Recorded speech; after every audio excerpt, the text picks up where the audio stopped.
Sir एक सवाल मेरा आपसे ये था कि आपने बॉम्बे में इतने साल बिताए हैं, क्या बॉम्बे का माहौल यहाँ से क्या डिफरेंट है? क्या वहाँ पे आपने नई नई चीज़ें सीखी जिसको आप ये सोचते हैं कि थैंक गॉड मैं बॉम्बे गया, मैंने वहाँ पे इतनी चीज़ें सीखी, मैं वहाँ एचआर कंसल्टेंट रहा एविएशन सेक्टर में, और क्या क्या नई नई तजुर्बे आप जो बोलेंगे आपकी लैंग्वेज में, कवियत्री की एक कवि की लैंग्वेज में, क्या क्या नए नए तजुर्बे आपको वहाँ पे हुए जिससे कि आपको अपनी लाइफ में मदद मिली, पर्सनल लाइफ में भी as well as professional life में भी? क्योंकि एक लॉयर जो होता है वो सिस्टम से और पब्लिक से जुड़ा हुआ होता है। एक लॉयर वो होता है जो एक पब्लिक की दिक्कत समझ के उसको सरकार तक पहुंचा सके और फिर उसको जस्टिस दिला सके। सो सर क्या क्या ऐसे कुछ नए तजुर्बे रहे? जैसे जावेद सर आपके बहुत पुराने दोस्त हैं, जावेद सर हैं, शबाना आज़मी मैम हैं, और ऐसे बहुत सारे बॉलीवुड के सितारे हैं जो आपके पुराने दोस्त हैं और आप उनके साथ बहुत उठते बैठते भी थे बॉम्बे में। सो सर कुछ ऐसे तजुर्बे, कोई ऐसा इंसिडेंट जो आपको यादगार रहेगा हमेशा हमेशा और जो आप अपनी आने वाली पीढ़ी को बताएंगे? देखिए, मैं आपको ये चीज़ बताना चाहूँगा कि अच्छी सोहबत का होना बहुत ज़रूरी है लाइफ में, अच्छे दोस्तों का मिलना बहुत ज़रूरी है लाइफ में। मैं अगर कवि बना या लेखक बना, इसके पीछे प्रोत्साहन जो है, सबसे बड़ा योगदान रहा मेरी पत्नी का, जिन्होंने अपने लॉयर के प्रोफेशन पे इतनी तवज्जो नहीं दी, बच्चों पे ज़्यादा दी, और मुझे बनाने में मैं जो आज हूँ। फिल्म इंडस्ट्री का जहाँ तक सवाल है, वहाँ पर मैंने दोस्त बनाए जो दोस्त मेरे डेजिग्नेशन से नहीं थे। अगर कोई व्यक्ति आपके डेजिग्नेशन से, आपकी पावर पोजीशन से दोस्त बन रहा है तो उसमें स्थायित्व नहीं होगा, तो गिव एंड टेक वाली बात हो जाएगी। मैंने हिंदुस्तान में 2 टेन्योर 13 साल बम्बई में काम किया, कलकत्ता में 6 साल काम किया, दिल्ली एयरपोर्ट पे काम किया, और साउथ में काम किया, विदेशों में काम किया, साउथ एशियन कंट्रीज में, अफ्रीका में, स्विट्जरलैंड में, अदर जगह पर। तो मैंने ये पाया कि हर जगह मूल्य चेंज होते जाते हैं, आदमी का संस्कृति चेंज होती जाती है, आदमी का एटीट्यूड चेंज होता जाता है। मेरी ऑर्गेनाइजेशन में चाहे ऑब्जेक्टिव एक ही हो, लेकिन कलकत्ता में people interest were different, culture was different, initiative was different, their hobbies were different. Bombay में it used to be a challenge, time management is a learning process. South में मैंने सीखा कि कहाँ तक faith to the God, fear of God makes your life happy.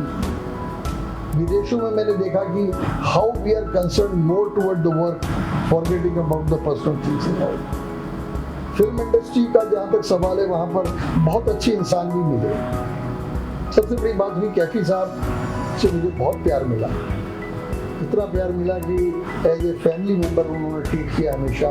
और मैं जब उनसे कहा करता था कि मेरे को तो रदीफ, काफिया, फलून, मीटर, इन सब का ज्ञान नहीं है, ना मैं उर्दू में लिख सकता हूँ, उर्दू के अल्फाज यूज़ करता हूँ, क्योंकि मेरी पैदाइश यूपी में हुई, मेरी परवरिश वहाँ हुई, तो उर्दू ज़ुबान जो है खुद ब खुद लहजे में आ जाती है, हिंदुस्तानी ज़ुबान। मैं आप सब लोगों से ये कहना चाहता हूँ कि मज़हब की कोई ज़ुबान नहीं होती। उर्दू को बहुत ही ज़्यादा जाति की लोगों ने पॉलिटिक्स में आकर के ये मुसलमानों की ज़बान है, ऐसा नहीं।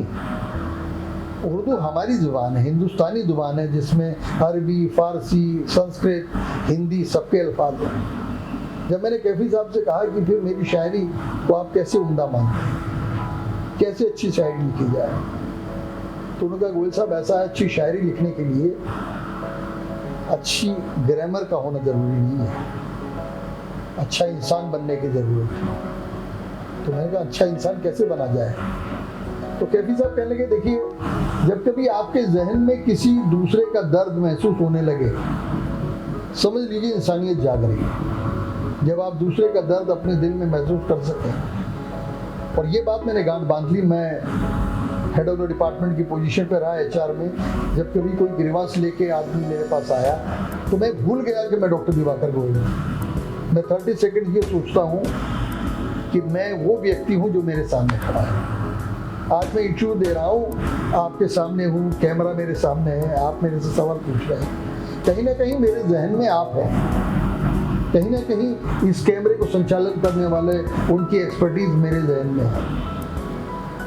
हर व्यक्ति व्यक्ति के अंदर अपने को आत्मसात कर लेना, तो वही शायद सच्ची कहानी बनती है, वही अच्छी पोइट्री बनती है।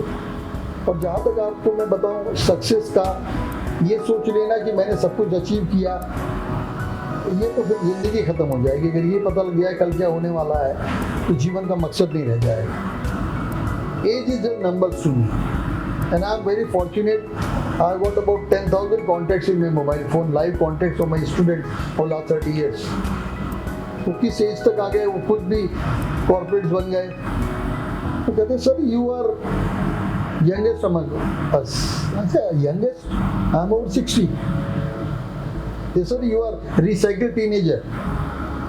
एक सोच है आपकी, आपका स्वास्थ्य अच्छा होना चाहिए। Retirement is synonym to tiredness, you don't get tired. ये आपकी मानसिकता है।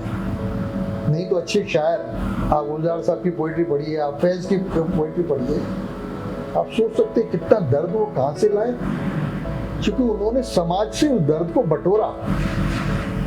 चाहे वो बशीर बद्र साहब की शायरी है, चाहे वो निदा फाजली की है, जब वो कहा करता था मस्जिद बहुत दूर है, क्यों ना आज किसी रोते हुए बच्चे को हंसाया जाए। कितने बड़े मीनिंग है इसमें। ये मीनिंग कहाँ से लाए? कोई ज़रूरी नहीं है कि आपके जीवन में वो दर्द हो अच्छा शायर बनने के लिए। आपके अंदर परसीव करने की ताकत होनी चाहिए, आपके अंदर दूसरे का दर्द महसूस करने की ताकत होनी चाहिए। अगर मैं आज पढ़ा रहा हूँ लॉ या मैं पढ़ा रहा हूँ मैनेजमेंट, तो मुझे पहले एक स्टूडेंट बनना है। मुझे पहले वो आदमी बनना है जो मेरी क्लास में एक स्टूडेंट की तरह बैठा है। उसकी क्या एक्सपेक्टेशंस है? Am I coming up to the expectations of it or not? और या मैं जो उसे ज्ञान दे रहा हूँ, शिक्षा दे रहा हूँ, उसका भविष्य क्या है, क्या योगदान होगा उस शिक्षा का? आज मेरी किताबें लॉ की भी हैं, मैनेजमेंट की भी हैं, शायरी की भी हैं, and proudly I say my books have been translated into Malayalam, in Tamil, in Bangla, in Urdu, और शायद तेलुगु में भी अभी प्रयत्न जारी है। क्या मकसद है इसके पीछे? क्योंकि मैं हिंदुस्तान में हर कोने तक मैं गया हूँ, चाहे वो लक्षद्वीप हो, चाहे पोर्ट ब्लेयर हो, चाहे वो कश्मीर हो, चाहे वो एक्सट्रीम जैसलमेर हो, हर जगह को छुआ है। वर्ल्ड के डिफरेंट कंट्रीज में गया हूँ और मैंने देखा है कि हर जगह पर आदमी के सीखने के लिए अपरिमित चीज़ है। इतना सीखते हैं आप। आसाम में आप जाते हैं कामाख्या मंदिर में, वहाँ के शिलोंग के पास किसी गांव में जाते हैं, कितना सीखते हैं आप अपने देश में, और कितना हम सिखा सकते हैं विदेशों में। आज मैं एक प्राउड इंडियन की तरह कहता हूँ, I am teaching the aviation to the world people, the experts. मैं इथियोपिया में था, आदिस अबाबा में। I was chosen by 16 countries of Middle East and South Asia as a team leader. There were 40 countries participating, 400 delegates in international conference for a week. They chosen me, I became voice for them.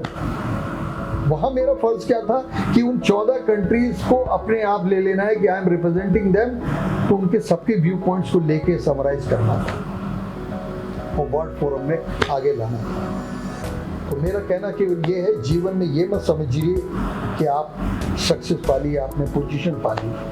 आज मेरे पास कोई designation नहीं है, मेरी अपनी organisation है जिसका मैं चेयरमैन हूँ, मैं एडवाइजरी बोर्ड मेंबर हूँ, PhD गाइड हूँ।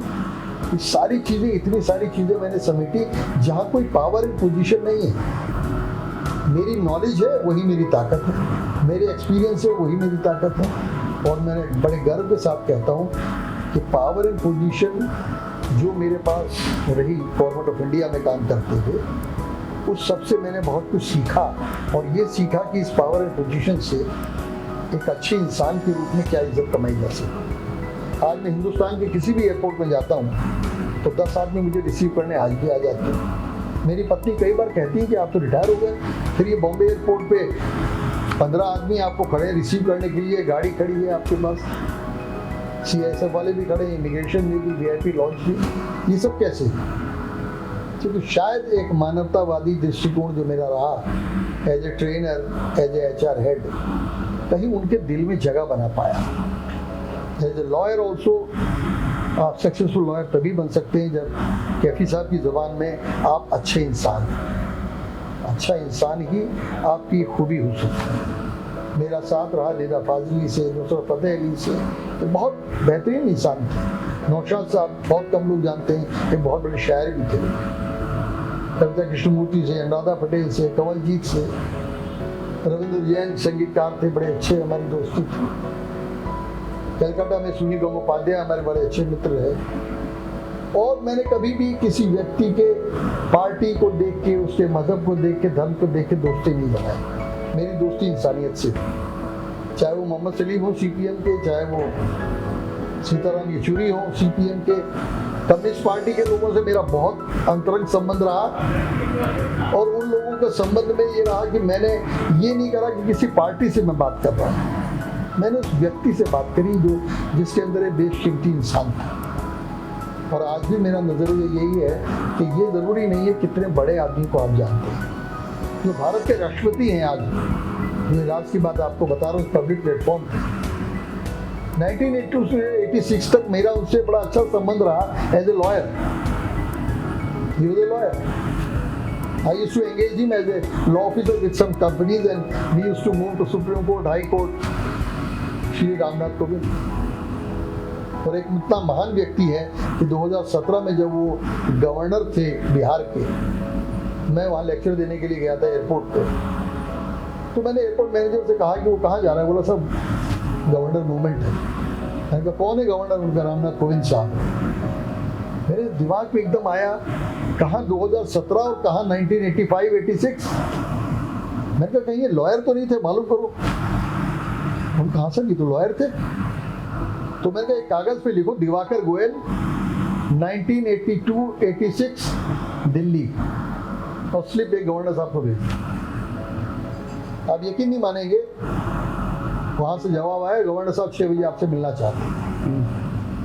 मैंने अपने ऑफिस में फोन किया, अपनी सेक्रेटरी को बोला कि कुछ पुराने लेटर हेड पढ़े, कुछ ब्लैंक लेटर हेड होंगे रामनाथ कोविंद एडवोकेट के नाम से। सर कहाँ ढूंढूं मैं? मैंने कहा 5 बजे तक ढूंढो, मिल जाएंगे। मैं कभी अपने लेटर हेड नहीं फाड़ पाया एडवोकेट के 82-86 के, तो उनके कैसे फाड़ता? जो इंसान मुझे ब्लैंक लेटर हेड दे देता था, इतना अच्छा फेथ था मेरे ऊपर। मैंने उसको व्हाट्सएप करा के गवर्नर हाउस भिजवाया। हम ट्रैफिक जाम में लेट हो गए आधा घंटा। गवर्नर साहब आज के प्रेसिडेंट वेट कर रहे थे हमारे लिए। मुझे चाय पिलवाई, आधा घंटा मेरे साथ समय बिताया और पूछा कि गोयल साहब ये आपके पास ब्लैंक लेटर हेड कहाँ से आगे? मेरे पास भी नहीं है। मैंने कहा आप जैसी शख्सियत जिसको इतना विश्वास था मेरे ऊपर, आप लॉयर थे हमारे, मैं एंगेज करता था आपको, आपसे सीखा उस समय बहुत कुछ।